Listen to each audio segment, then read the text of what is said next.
Hi ಎಲ್ರಿಗೂ ನಮಸ್ಕಾರ ಸ್ನೇಹಿತರೆ. ಯೂನಿವರ್ಸ್ ಲವ್ ಚಾನಲ್ಗೆ ನಿಮ್ಮೆಲ್ರಿಗೂ ಸ್ವಾಗತ. ಗೈಸ್, ನಾವು ಸೋಷಿಯಲ್ ಮೀಡಿಯಾದಲ್ಲೆಲ್ಲ ನೋಡೋದೆಲ್ಲ ನಿಜನೇ ಅಂದ್ಕೊಳ್ತೀವಿ. ಅವರು ಸ್ವಲ್ಪ ರಿಚ್ ಆಗಿರೋ ಲೈಫ್ ಸ್ಟೈಲ್ ತೋರಿಸಿದ್ರೆ ಸಾಕು, ಓಹೋ ಎಷ್ಟು ರಿಚ್ ಆಗಿದ್ದಾರೆ, ಇದ್ರೆ ಇವ್ರ ಥರ ಇರಬೇಕು, ಇವ್ರ ಥರ ಲೈಫ್ ಲೀಡ್ ಮಾಡಬೇಕು, ಇವ್ರಗಳ ಥರ ಬಟ್ಟೆ ಹಾಕೋಬೇಕು ಅನ್ನೋ ಒಂದು ಆಸೆ ನಮ್ಮಲ್ಲೂ ಕೂಡ ಬರುತ್ತೆ. ಆದರೆ ಅವರು ನಿಜವಾಗ್ಲೂ ರಿಚ್ಚಾ ಅಥವಾ ಸೋಷಿಯಲ್ ಮೀಡಿಯಾದಲ್ಲಿ ಮಾತ್ರ ಅವರ ಥರ ತೋರಿಸ್ಕೊಳ್ತಾರ? ಅವರ ನಿಜವಾದ ಜೀವನ ಏನು ಅಂತ ನಿಜವಾಗಿಯೂ ನಮ್ಗಳಿಗೆ ಗೊತ್ತೇ ಇರೋದಿಲ್ಲ. ನಾನು ಇಲ್ಲಿ ಸ್ಕ್ರೀನ್ನಲ್ಲಿ ತೋರಿಸ್ತಾ ಇರುವ ಜೋಡಿಯನ್ನು ನೀವು ನೋಡೇ ಇರ್ತೀರಾ. ಅದು ಇನ್ಸ್ಟಾಗ್ರಾಮ್ನಲ್ಲಿ ಇವರಿಗೆ 1 ಲಕ್ಷದ ಮೇಲೆ ಫಾಲೋವರ್ಸ್ ಇದ್ದಾರೆ ಅಂತಲೇ ಹೇಳ್ಬೋದು. ಇವರ ರೀಲ್ಸ್ ಎಲ್ಲ ನೋಡಿದಾಗೆಲ್ಲ ಇದ್ರೆ ಇವ್ರ ಗಂಡ ಹೆಂಡತಿ ಥರ ಇರಬೇಕಪ್ಪ, ಎಷ್ಟು ಪ್ರೀತಿ ಮಾಡ್ತಾರೆ ಹೆಂಡತಿನ, ಅದೇ ರೀತಿ ಹೆಂಡತಿ ಕೂಡ ಗಂಡನ ಎಷ್ಟು ಪ್ರೀತಿ ಮಾಡ್ತಾರೆ, ಅದರಲ್ಲೂ ಆ ಮುದ್ದಾದ ಮಗು, ವಾ ಇವ್ರ ಸಂಸಾರವೇ ಚೆಂದ ಅನ್ನೋರಿಗೆ ನಾನು ಮುಂದೆ ಹೇಳುವ ವಿಚಾರ ಕೇಳಿ ನಿಮಗೆ ನಿಜವಾಗಿಯೂ ಬೇಜಾರಾಗಬಹುದು. ನನಗೂ ಮೊದಲು ವಿಚಾರ ಕೇಳಿ ಶಾಕಿಂಗ್ ಅನ್ನಿಸ್ತು. ಯಾಕಂದ್ರೆ ಇಷ್ಟು ರಿಚ್ ಆಗಿರೋ ಫ್ಯಾಮಿಲಿಯ ಹುಡುಗ ಹೋಗಿ ತಲೆಗೆ ರೈಲಿಗೆ ಕೊಟ್ಟಿದ್ದಾನೆ ಅಂದ್ರೆ ನಂಬ್ತೀರಾ ನೀವು? ಹೌದು, ನಂಬಲೇಬೇಕು. ಇದರಲ್ಲೂ ಇವರು ಸಾಯೋದಕ್ಕೆ ಕಾರಣ ಏನು ಅಂತ ಕೇಳಿದ್ರೆ ನಿಜವಾಗಿಯೂ ಬೇಜಾರಾಗುತ್ತೆ. ಈಗ ಮೊದಲಿಗೆ ಇದೆಲ್ಲ ಹೇಗಾಯ್ತು, ಏನಾಗಿದೆ, ಇವರು ಎಲ್ಲಿ ವಾಸಿಸುತ್ತಿದ್ದರು, ಅದನ್ನೆಲ್ಲ ತಿಳಿತಾ ಹೋಗೋಣ ಬನ್ನಿ. ಮೊದಲಿಗೆ ಇವರ ತಂದೆ ಮಂಡ್ಯ ಜಿಲ್ಲೆಯ ಹಾಲು ಉತ್ಪಾದಕರ ಸಹಕಾರ ಸಂಘಗಳ ಒಕ್ಕೂಟದ ಕಚೇರಿಯ ಉಪಮುಖಂಡ HD ರಾಜಣ್ಣನವರ ಮಗ ಇವರು. ಭರತ್ ರವರು, ಇವರ ಹೆಸರು ಬಂದು ಭರತ್ ಅಂತ. ಇವರು HK ರಾಜಣ್ಣರವರ ಪುತ್ರ. ಇವರು HD ಕೋಟೆ ಪಟ್ಟಣದ ಹೌಸಿಂಗ್ ಬೋರ್ಡ್ ಕಾಲೋನಿಯ ನಿವಾಸಿಯಾಗಿದ್ರು. ಇವರ ಹೆಂಡತಿ ಹೆಸರು ನನಗೆ ನಿಜವಾಗಿಯೂ ಗೊತ್ತಿಲ್ಲ, ಬಟ್ ಮಗನಿಗೆ 2.5 ವರ್ಷ ಅಷ್ಟೇ, ಇನ್ನು ತುಂಬ ಚಿಕ್ಕ ವಯಸ್ಸು ಮಗುವಿಗೆ.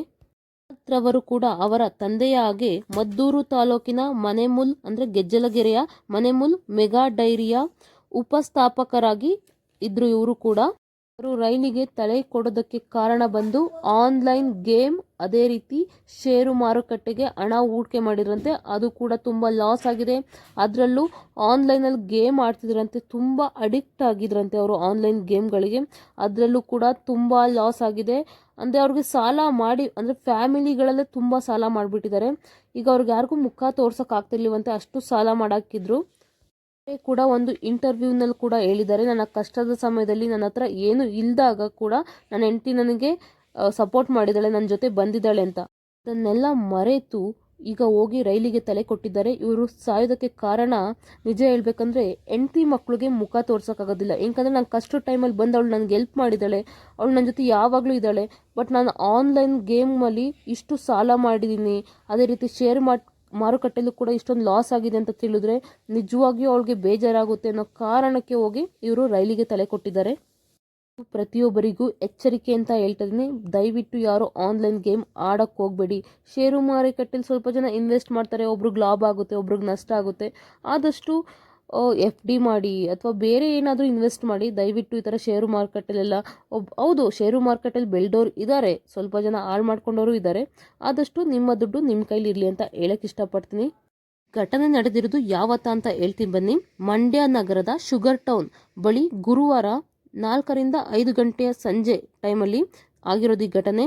ಸುಮಾರಿಗೆ ಮೈಸೂರಿನಿಂದ ಬೆಂಗಳೂರು ಮಾರ್ಗವಾಗಿ ಬಿಜಾಪುರಕ್ಕೆ ತೆರಳುತ್ತಿದ್ದ ಗೋಲ್ ಗುಂಬಾಸ್ ಎಕ್ಸ್ಪ್ರೆಸ್ ರೈಲಿಗೆ ಸಿಲುಕಿ ಆತ್ಮಹತ್ಯೆ ಮಾಡಿಕೊಂಡಿದ್ದಾರೆ. ಇವರ ಅಂತ್ಯಕ್ರಿಯೆ ಶುಕ್ರವಾರ ಮಟ್ಕೆರೆ ಗ್ರಾಮದ ತೋಟದಲ್ಲಿ ನೆರವೇರಲಿದೆ. ಅಂದರೆ ಅವರ ತೋಟದಲ್ಲೇ ಅವರ ಅಂತ್ಯಕ್ರಿಯೆ ಮಾಡಲಿದ್ದಾರೆ. ಇವರು ಕೆಲ ವರ್ಷಗಳ ಹಿಂದೆ ಒಂದು ಕೇಸಲ್ಲಿ ಕೂಡ ತಗಲಾಕೊಂಡಿದ್ರು. ಅದು ಏನಂದರೆ ಮನ್ಮುಲ್ ಡೈರಿ ಅಂತ ಇದೆ, ಮೆಗಾ ಡೈರಿ ಅಂತ ಇದೆಯಲ್ಲ, ಅದರಲ್ಲಿ ಉಪಾಧ್ಯಕ್ಷರಾಗಿದ್ರಲ್ಲ, ಅದರಲ್ಲಿ ಹಾಲಿಗೆ ನೀರು ಬೆರೆಸಿದ್ದಾರೆ ಅನ್ನೋ ಪ್ರಕರಣದಲ್ಲಿ ಆರೋಪಿಯಾಗಿದ್ದರು ಭರತ್ ರವರು. ಅಂದರೆ ತನಿಖೆ ಎಲ್ಲ ಆದಮೇಲೆ ಆ ಪ್ರಕರಣದಿಂದ ಆಚೆ ಕೂಡ ಬಂದಿದ್ದಾರೆ. ಅವೆಲ್ಲ ಕಳಿತು ಅಂತಿದ್ದಾಗೆ ಆನ್ಲೈನ್ ಗೇಮ್, ಶೇರ್ ಮಾರ್ಕೆಟಲ್ಲೆಲ್ಲ ಇನ್ವೆಸ್ಟ್ ಮಾಡಿದ್ದಾರೆ. ಅದರೆಲ್ಲ ಲಾಸ್ ಮಾಡಿಕೊಂಡು ತನ್ನ ಹೆಂಡತಿ ಮಕ್ಕಳು ಎಲ್ಲವನ್ನೂ ಬಿಟ್ಟು, ಅಂದರೆ ಅವ್ರಿಗೆ ತಂದೆ ಕೂಡ ಇಲ್ಲ, ತಂದೆ ತೀರ್ಕೊಂಡಿದ್ದಾರೆ, ತಾಯಿ ಸಹೋದರಿ ಇದರಂತೆ. ಬಟ್ ಅವ್ರನ್ನೆಲ್ಲ ನೋಡಿದ್ರೆ ನಿಜವಾಗ್ಲೂ ಬೇಜಾರಾಗುತ್ತೆ. ಅವ್ರ ಹೆಂಡತಿ ಮಕ್ಕಳು ಬಗ್ಗೆನಾದರೂ ಯೋಚನೆ ಮಾಡಬೇಕಿತ್ತು, ಸ್ವಲ್ಪ ಕೂಡ ಯೋಚನೆ ಮಾಡಿಲ್ಲ. ಈ ಚಿಕ್ಕ ಮಗು ಬಗ್ಗೆ ನೋಡಿ, ಎಷ್ಟು ಬ್ಯೂಟಿಫುಲ್ಲಾಗಿ, ಎಷ್ಟು ಮುಗ್ಧತೆಯಿಂದ ಕೂಡಿದೆ ಮಗು. ಆ ಮಗು ಮುಖನೂ ಕೂಡ ನೋಡಿಲ್ಲ ತಂದೆಯಾದವರು. ಅವ್ರಿಗೆ ಹೇಗೆ ಮನಸ್ಸು ಬಂತು ಅಂತ ಗೊತ್ತಿಲ್ಲ ಈ ಮಗುನ ಬಿಟ್ಟೋಗೋದಕ್ಕೆ. ನಾನು ನಿಮ್ಗಳಿಗೆ ಕೊಡುವ ಸಲಹೆ ಏನಂದರೆ ಆದಷ್ಟು ಆನ್ಲೈನ್ ಗೇಮ್ಗಳನ್ನ ಬಂದ್ ಮಾಡಿ. ಯಾರೂ ಕೂಡ ಆನ್ಲೈನ್ ಗೇಮ್ಗಳನ್ನ ಆಡೋದಕ್ಕೆ ಹೋಗಬೇಡಿ. ದಯವಿಟ್ಟು ನಿಮ್ಮ ಫ್ಯಾಮಿಲಿ ಬಗ್ಗೆ ಯೋಚನೆ ಮಾಡಿ. ಹೌದು, ಒಬ್ಬೊಬ್ಬರು ಆಡ್ತಾರೆ, ಅವ್ರಿಗೊಂದು ಲಕ್ ಅಂತಲೇ ಹೇಳ್ಬೋದು. ಎಲ್ಲ ಟೈಮು ಒಂದೇ ರೀತಿ ಇರೋದಿಲ್ಲ. ಆದಷ್ಟು ನಿಮ್ಮ ಬುದ್ಧಿ ನಿಮ್ಮ ಕೈಲಿರಲಿ.